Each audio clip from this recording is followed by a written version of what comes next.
Hi, I'm Robin, and welcome to Trip to the House of Torment, behind the scenes. Okay, so let me give a little recap here. About a week after posting Trip to the House of Torment 3, I got contacted by the actual people who run House of Torment. So they asked me if I wanted to come out there and give my viewers a behind-the-scenes tour of the House of Torment.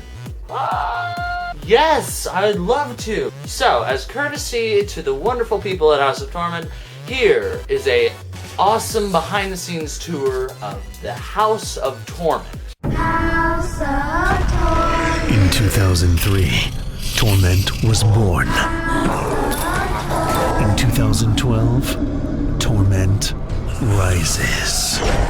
This October, celebrate 10 years of fear.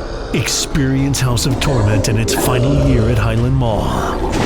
Let's get scared. House of Torment Haunted House. That poor guy is still up there. Okay, so we are here with Daniel McCuddle, or McCuddle, I'm sorry. Like the chainsaw. Yes. Oh, so you are the creator? I'm the creator. Creator of the House of Torment. The originator. So are you behind all the ideas of the? I'm behind most of the ideas. I have some partners I work with, and we come up with our concepts all throughout the year. And my job is to build everything and make it cool. I've got people that work for me though doing that too. Yeah. It's not a one-man show, I guess. It used to be, but not anymore. Yeah. So, like, how did you get started on the House of Torment? Well, I started it out of my backyard, doing it in my home in South Austin about 15 years ago. I thought Halloween had taken a dive since I was a child. It was nowhere near the fun it was when I was a kid. So I decided to start doing a yard haunt for the neighborhood kids to kind of pick up the Halloween attendance in my neighborhood. Did it for about 4.5, 5 years, I think it was, and got too big to do at home anymore, so I had to do it commercially if I wanted to continue to do it. And since I've grown to love it, I didn't want to stop doing it, so I didn't get into the haunted house business to make money. I got in to continue to do a passion that I've grown to acquire over the years. So, if you are sort of behind all the haunts and stuff, or the scares and things, how do you get your inspiration for all the scares and such? Well, it seems to change and morph over the years. I guess originally it was from horror movies, which I was a big fan of growing up, but now it's more derived from video games. I'm a huge gamer. I play Xbox constantly. And so House of Torment, what you see today, was actually derived from Call of Duty. And I wanted to create a Call of Duty type environment with a post-apocalyptic feel, and we threw zombies in there. So Call of Duty, Silent Hill, those games really gave great inspiration to what we're doing now. Wow, that's really interesting to know. All right. So, like, what's your personal favorite? What do you think that everyone's going to enjoy the most this year at Storm? My personal favorite is always the main show, The Awakening, which is the House of Torment, the icon show, I guess you could say. Yeah. Alright, pause. Oh. Yeah, Okay, hold it. What you just saw was a woman who worked at the House of Torment who managed to back into my dad's car when the parking lot was completely empty. The Highland Mall parking lot was completely empty, and this woman managed to ram her car into the side of my dad's car. Now, we got it fixed and resolved and everything, and I've got nothing against the woman who actually did it, because I'm sure she's actually watching this video. It's kind of funny that the one car in the entire parking lot got hit. But, whatever, back to the video. Okay, so we are going to go and show you the inside of the House of Torment. Right,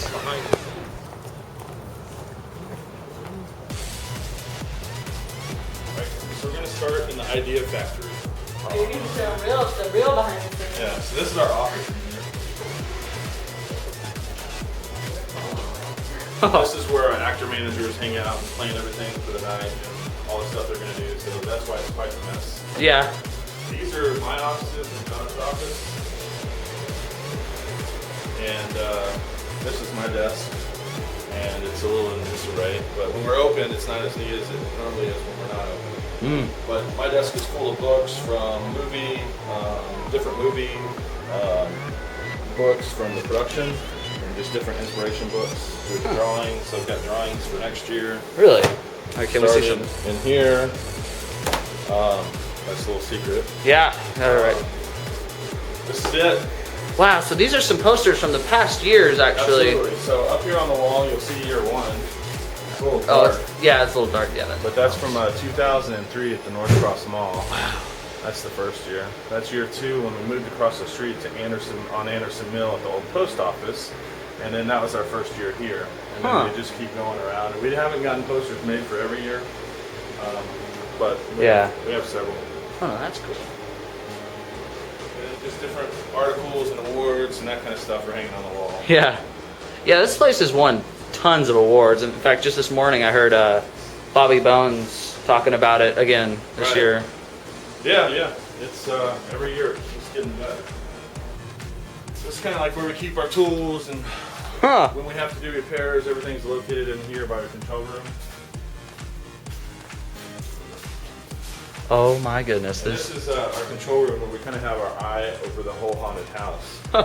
So there's basically, for every major effect or any major room that we need to monitor all night long, they're all on cameras. It looks like this year we've got about 40 cameras set up throughout the haunted house. And all the cameras typically relate to effects, and the effects are done by push button, which is unique for us because most haunted houses have trip pads or sensors to set their props off. Right.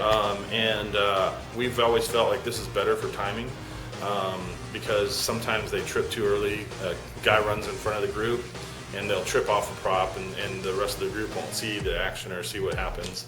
So that's why we do everything by push button control. It makes it a little bit more accurate with the timing, and definitely a more scary experience for the customer. Yeah. So we're going to take some shortcuts. You've walked through the show before, so Right. We're going to take some shortcuts just in different areas. So normally customers wouldn't walk through that way. These are some large animatronics that you probably never gotten to film before. Yeah. Everything that we have in here is like run off of air. And then they have air cylinders that make them move. All right. That's kind of cool. We build a lot of stuff ourselves as far as animatronics go. This is a subway car. Oh, right, yeah. And so it's on a set of airbags. And it actually moves and jolts as you walk through, like there's a monster shaking on it. Yeah, I remember that. Yeah, so that's why the backside on this is not finished out, because no customer will see the backside. They'll just see the main 2 sides. This is another large animatronic here. This is what we call our main arena. Wow.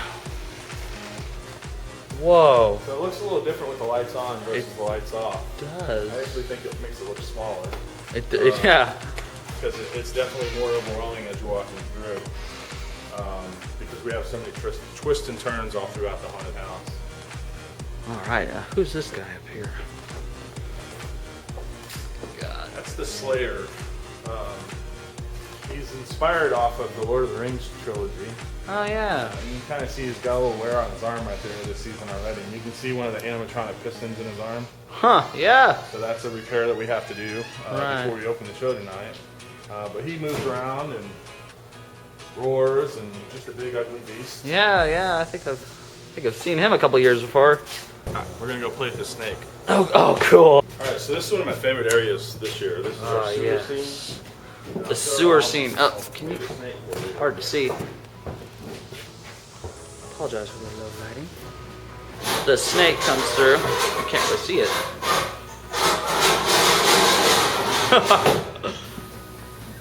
So that's one of the coolest new spots that we put in.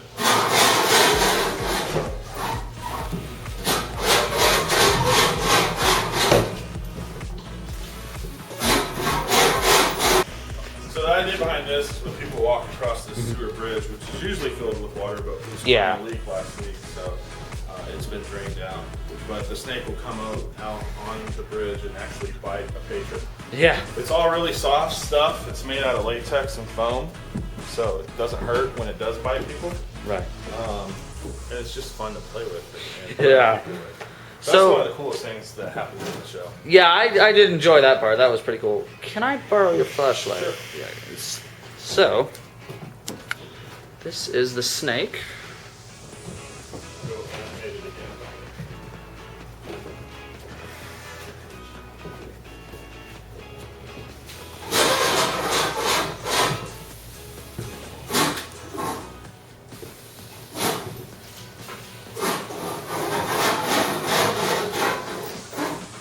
So people come through here, and there's usually water down here, and they get attacked by that when they cross the bridge.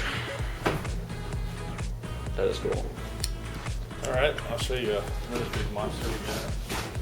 Just turns to the right down this way. This is not as pretty. This is a hand of a monster that's gotten torn up so far this season. But it's another one of the puppet rigs that we have here at the show. It actually comes out. Oh my, yeah, and it grabs people. It's supposed to be the monster hand for this big Face. Lord of the Rings looking Balrog. We carved that out of styrofoam. I think it was 2, maybe 3 years ago. Yeah, I remember that was one of my favorite parts of 2010, getting grabbed by this guy. Yeah, so this has been one of the coolest things we've ever done here. Yeah. I'm really proud of. It's just a big, ugly looking monster. Yeah. And when you're walking through the show with all the fog, it kind of pops out at you. And you got the It camera does. Alrighty. One of the things that we like to do is we always like to create new areas and build new sets and to create new scares, so it's different every year. But we also like to incorporate things of old. Just, I don't know, I think it's more for us, but it's kind of like having, you know, people who are true fans and come here a lot, they'll know that they've seen this before somewhere else. So this is our Carrie Thunderbird car that used to be at the front. Right, We yeah. moved it back here this year. And this is kind of like a, not really an alleyway, but just like a very tight corridor of buildings. And this is our grand finale this year of this show. We've got a fire escape here that yeah. actors actually can slide down. I'll go show you how that works. I'm not limber and I'm not going to do this. But this is actually a... So you have like a fire escape falling down, and then an actor would slide down and chase the customer. Yeah. So in this one little finale, we've got 2 major animatronic scares and 3 to 4 different actor scares. And we really wanted this to be a really great finale of the show this year. Some nights it works like it's supposed to, some nights it doesn't. There's a lot of things that have to work and operate every night. But for the most part, this has probably been one of the coolest parts of the show that we've added this year. But one of the coolest things is we've got a great fabricator that works for us and does all of our metal work. It allows us to build stuff like this that we normally wouldn't attempt because it's so dangerous, for lack of a better term, if you don't do it right. But we got a guy that can do it right, so it makes all the difference in the world. But I'm not going to slide down it because I'm a little too big. Right, yeah. All right, we can go check out Cursed. Ah, yes, Curse. All right, so I don't know if the door's open over there. I'll call Daryl.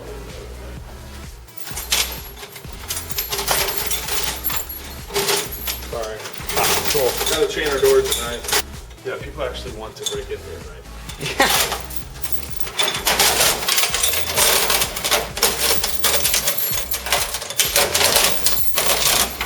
It was 5 years ago. I found somebody living in my building. Really? Yeah. So was living. Wow.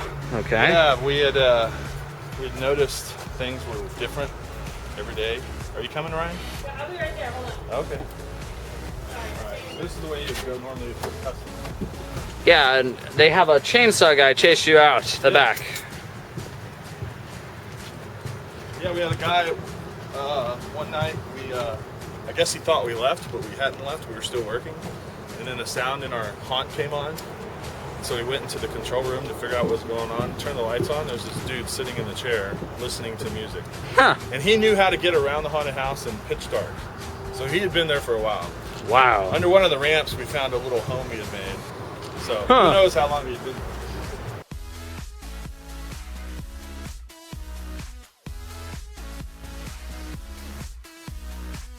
Alright, so this is our temple facade that we built 2 years ago. It's one of the biggest things we'd ever created, and it's all hand carved out of styrofoam. Right. And it's got a big metal frame base that breaks down into several pieces. But it was one of the biggest feats we'd ever done in construction. In fact, at the time it was built, and it still may be one of the largest things we've ever built on a per scale size. But definitely one of the coolest parts of the show. And this is where everyone waits in line, and then usually this year they had you guys hired a dance crew to dance Yeah, we have dancers that perform every Friday and Saturday, and they'll also perform some of the busier Sundays and Halloween night. Yeah. We did it last year in Phoenix, and it worked out phenomenally, so we decided to do it in all of our shows. I think it's been working pretty well this year. It's great entertainment for when people are waiting in line. Yeah.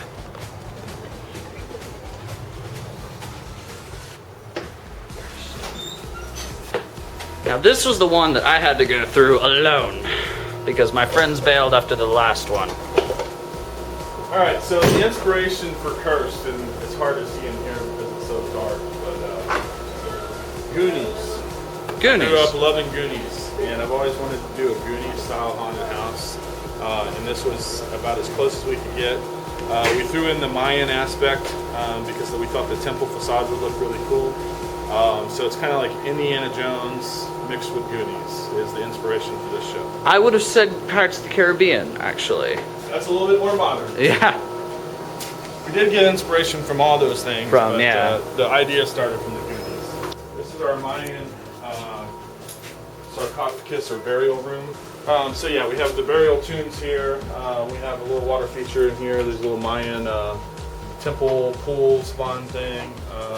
This year we added this werewolf type beast that breaks out of the wall and comes over this little wall. We have, that's, Cursed this year. It's got the werewolf derivative. So this is the animatronic werewolf that we put in. We have a few characters that are werewolves, probably about 4 or 5 of them that run throughout. We have the werewolf pirate that's outside now. So we continually make changes after we open because things aren't working or, people aren't seeing what we want them to see. All right, so this is our kind of like Mortal Kombat Death Pit. Nah. So you very much still a temple here.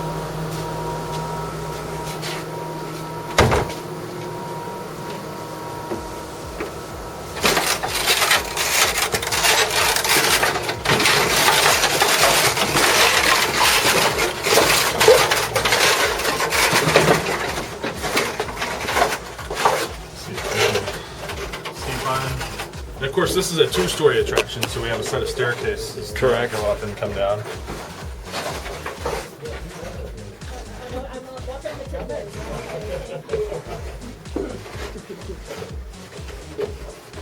And then at the top of the temple, you break out into a cave system.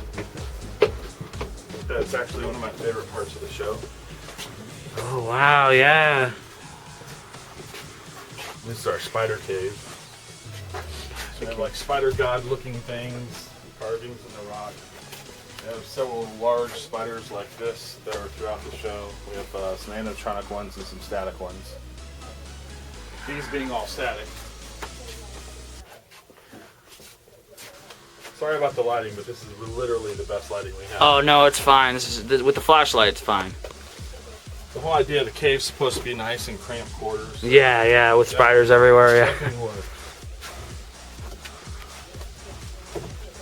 This is not one of the. It's definitely not the scariest show that we have. Cursed is just one of the coolest looking shows. I think that's the main attribute. It's so well loved. It's just Goonies and jungle and pirate ships. It's got a really fun feel. It does. I like this one. That's the animatronic spider. Spider that jumps out, yeah. I remember Comes this down one. and climbs on the rock. And I can't actually turn him on from here. I have to turn him on. Yeah, that's okay. Then we go into our jungle sequence. Yeah, maybe it's the jungle.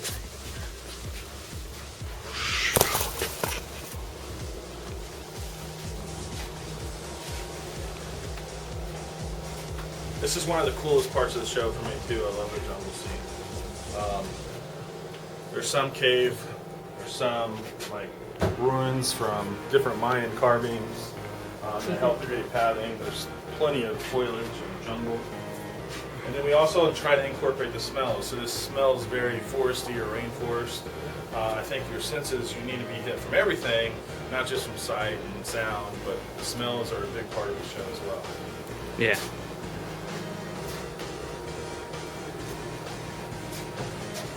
This is a carving I did when we built Cursed. It's supposed to be 2 different snakes coiled up that create like an archway. But if you look at the archway where the snakes touch, it kind of looks like a catfish. It does. But it's actually two snakes kissing. There we go. Yeah, look at that. It's big, not very big, but it's a funny animatronic that comes down and opens up to like grab you when you're walking across the bridge. Oh, yeah.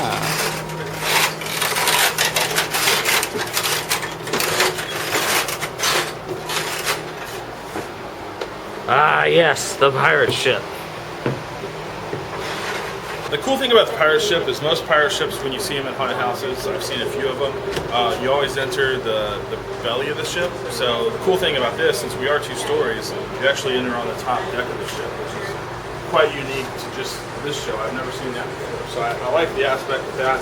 And then you get to walk down the belly, into the belly of the ship to the stairs.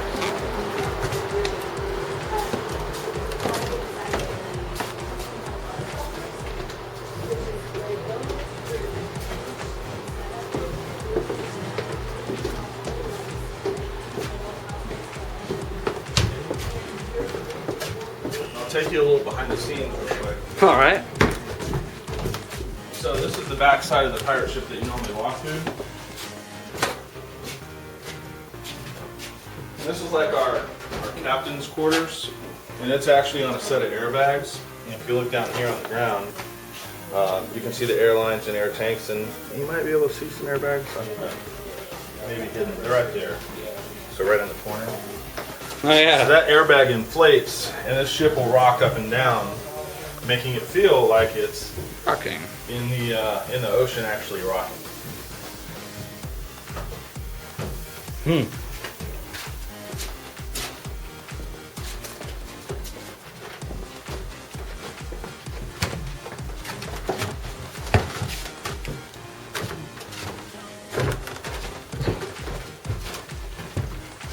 And this is that room that would be. Ah, the captain's quarters.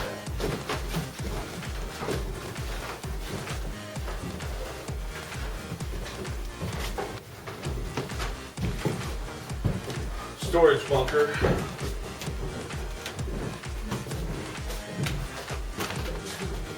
And then this is the final scare. We got this big goat puppet looking piece. It was supposed to be a crustacean worm, but it ended up being a goat head. Huh. Just because that's what it was. That And is these cool. are all driven by actors or staff members. There'll be somebody back there doing the steering wheel kind of deal.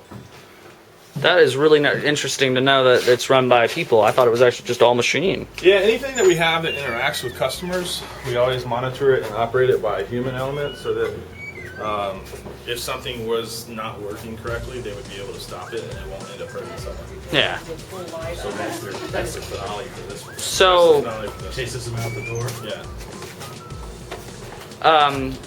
So tell us what Darkstalkers is. Well, Darkstalkers, we started that I think about 4 or 5 years ago.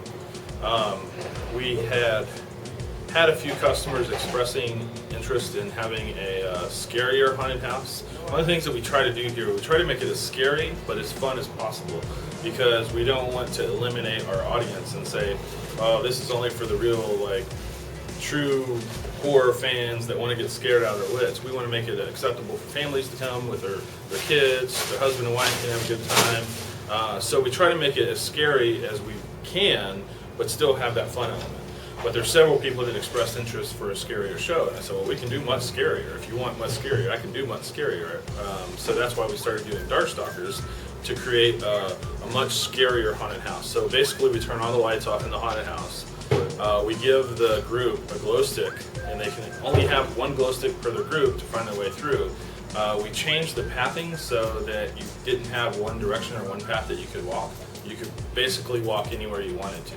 A lot of the set pieces that we use to kind of create the path are easy to take out, like the airplane and the big piles of rubble or the big car. You know, we remove all those for Darkstalkers, and you basically can go wherever you want to go. And when it's pitch black, there's a ton of fog, and you have one glow stick, it's really hard to find your way out. So it makes it a lot more scary experience for the customer. Our actors have a great time doing it, because our actors that we use for it are some of our more seasoned actors that can navigate through the show easily. They know how to work that kind of event, and we use a lot smaller staff as well, which makes it more fun for them. But since we've been doing it, it's gotten quite a cult following, and I think we're going to continue to do it. There's not a whole lot we can look at with the slaughterhouse, but I'll show you what I can. Right.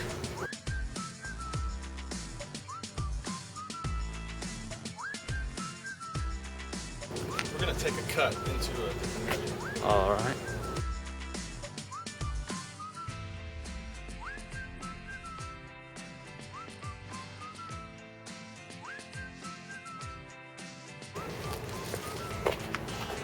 So the idea behind the slaughterhouse was to build a nice sized show in the parking lot that could stand up to the elements and the weather, and something that we can create a long walk through. So we knew we wanted it to be like a maze.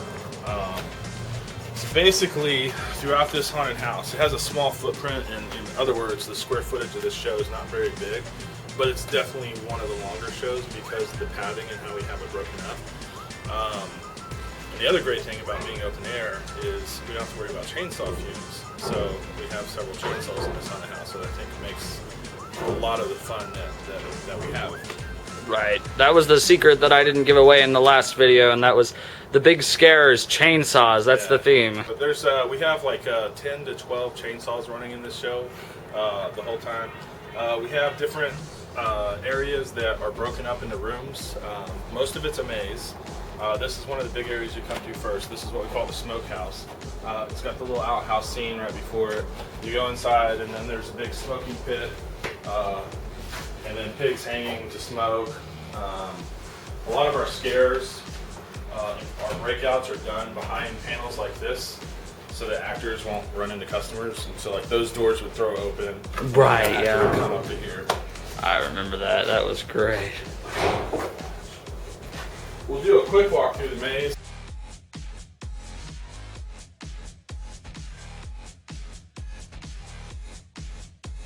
I actually take a shortcut through this. All right. So this is that actor area right here. Actors area.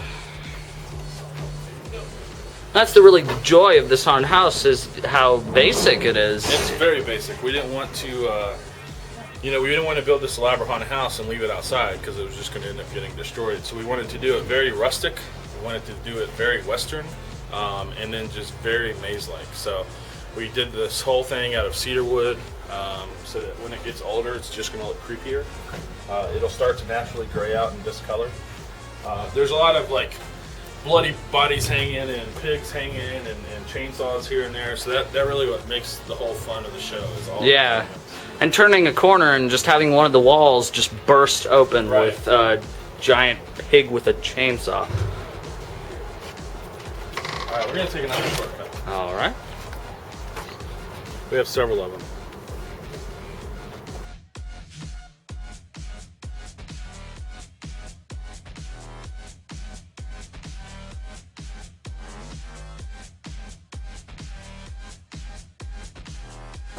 Alright, so we also use storage containers to create rooms and environments.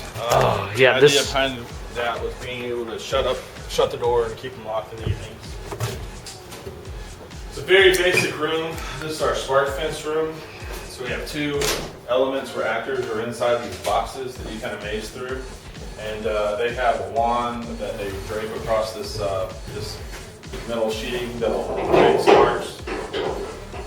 In this room, when you come in, there's no lights. It's completely pitch black. Yeah. And the only lights you get are the sparking wands on the wall. So yeah, the element in here is not as much of a production value as it is just pure on the chainsaws, the big scary guys. Like, this is really supported solely off actors.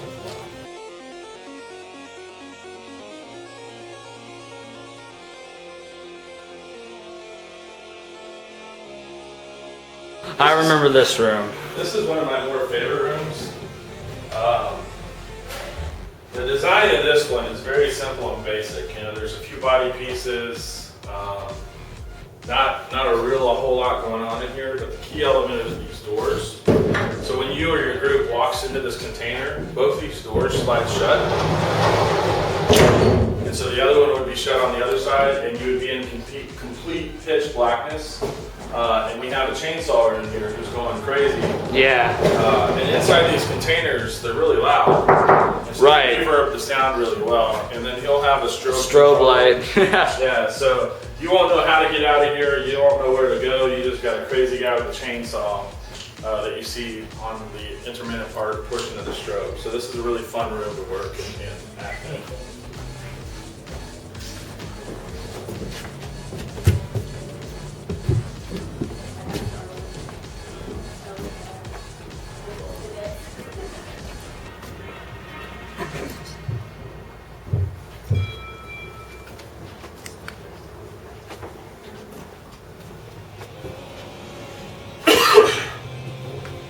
So this is our last container to exit the finale of the show. There's a lot of hanging bodies in here, a lot of hiding corners for actors to hide around. There's some animations, I don't know if they're all on or not. Yeah, I always remember turning this corner and wondering if this guy was real or not. So this is one right here, but they're not on. No. So none of the power in here is on yet. So basically this flailer on the wall comes up and down. There's a piston behind her that activates. Yeah. And we have the heads. And the heads. They're actually quite durable, but they're very, very hard. So if you're not careful, they can knock you upside the head, literally. And then our final squealer here is this large, massive pig that comes out and tries to bite you. We call her Pigzilla. And her ramp's not set up, so watch your step here. That's pretty much the shows. Yeah, it was amazing this year. It really was. Well, I definitely think we always strive to make them better. So hopefully if people have already come out and they come back, it'll be a better show than it was when they first came. There's always ups and downs. Yeah. You never can control your actors and how many people actually show up, but this year I'm really proud of our staff. We have a good staff, and I'm really excited about what they've been able to accomplish this year so far. It's turned out to be a really good show so far. Right, and next year you are moving to a new location? Next year is definitely going to be an interesting year. Or as I'm supposed to tell you, we can't tell you. It's a secret. We're going to have to kill you. Okay, so everyone, don't tell anyone. Last year you guys had a shooting gallery of some sort. So what happened to that? Well, it was a good idea, but the way we want to do it is not what we did last year. And we didn't want it to feel thrown together. And since it's outside, it's in the parking lot, we have a little bit of time to set it up. We decided to create a show that gave you more value than just shooting a few paintballs at a zombie. Now, we want to continue to do that, and hopefully with our new location that we moved to, we'll be able to reinstate that into the show. I think it'd be neat if we could put you on trailers and drive you through like a course where you're shooting zombies, so that way more people can have a lot of fun and there's a little bit more environment to it. But we really couldn't execute it the way we wanted it to be executed, so we decided it'd be a better value to have another show out here rather than the shooting gallery. Right. Alright everyone, I hope you enjoyed this video. If you did, subscribe and there will be more awesome videos of gameplay and all the other stuff we do. I'd like to thank everyone at the House of Torment who helped put this together and give me this amazing tour because it was really fun. I'd like to thank him for giving me this amazing, awesome sauce shirt, this amazing shirt. And on behalf of the Rob and Phillip, I'd like to wish everyone a happy Halloween. And I guess I will be seeing you guys next year at the House of Torment 2013. Later, everyone.